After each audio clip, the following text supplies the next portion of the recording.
Hello friend, আমি মালা মাহাতো। কেমন আছো তোমরা সবাই? আশা করি খুব ভালো আছো। তো বন্ধু, আমিও খুব ভালো আছি। আজকে তোমাদের দাদাভাই প্রায় সেই দুপুর 11টার সময় শুয়েছি, এখনও উঠেনি, বিকেল হতে চললো। তো তোমরাই বলো, সন্ধ্যাবেলা ঘি না উঠলে আঙুলটা তো এমনভাবে বাঁকাতেই হবে না? তো বন্ধু, আমার ভিডিওটা দেখতে গেলে না টেনে পুরোটা দেখতে থাকো। অনেকবার মুখে দেখেছি যে ওঠো ওঠো, বিকেল হয়ে গেছে, কিন্তু তাও উঠেনি। তাহলে বলো তো কী করা যায়? আঙুলটা তো এখন বাঁকাতেই হবে না? তো বন্ধু, বেশি না ওকে, চলো দেখা যাক কীভাবে আঙুলটা এখন বাঁকাতে হবে। এই দেখো বন্ধু, এটা হচ্ছে জল। এখন আমি জলটা হাতে নেব আর তোমাদের দাদা ভাইয়ের চোখে দেবো। ফাইনালি আমার জলের বোতলের ঢাকন খোলা হয়ে গেছে। তো বন্ধু, এখন দেবো তোমাদের দাদা ভাইয়ের চোখে দেবো।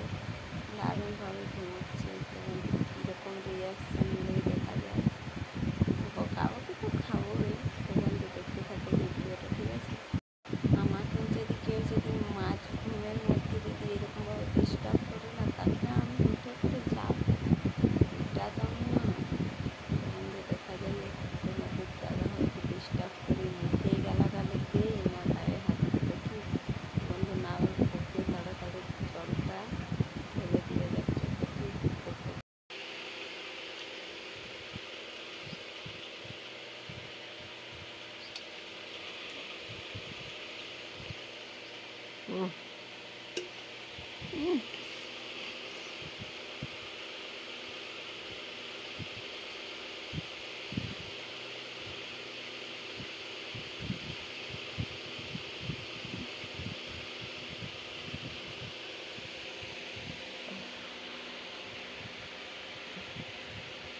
কতক্ষণে তুমি ঘুমাচ্ছো? হুম, তাহলে এখন কটা বাজে দেখো তো? অনেকবার মুখে ডাকলাম, কিন্তু তুমি আমাকে কোনো গুরুত্বই দিলে না, তাই এই ব্যবস্থা নিয়েছি। কি করবে এখন? আমাকে পিটাবে নাকি? হুম, পিটাবে? কি হলো, কি হলো? মেঘে জল পড়ছে নাকি? ও, তোমার বাড়ির ছাদ ফুটা হয়ে গেছে?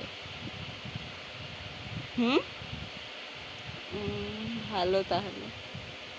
তো বন্ধু, দেখলেই তো তোমাদের দাদা ভাইয়ের রিয়াকশন, সেই রকম কিছুই নিল না। ঘুমের ঘরে বলছে মেঘ থেকে বৃষ্টি পড়ছে, তাই কোনো রিয়াকশন নেয়নি, বুঝতেই পারেনি আসলে আমি জল দিয়েছি। তো বন্ধু, ভিডিওটা ভালো লাগলে লাইক, কমেন্ট, শেয়ার, সাবস্ক্রাইবার করে দিও। তো বন্ধু, বেশি কিছু বলছি না, চলো বাই।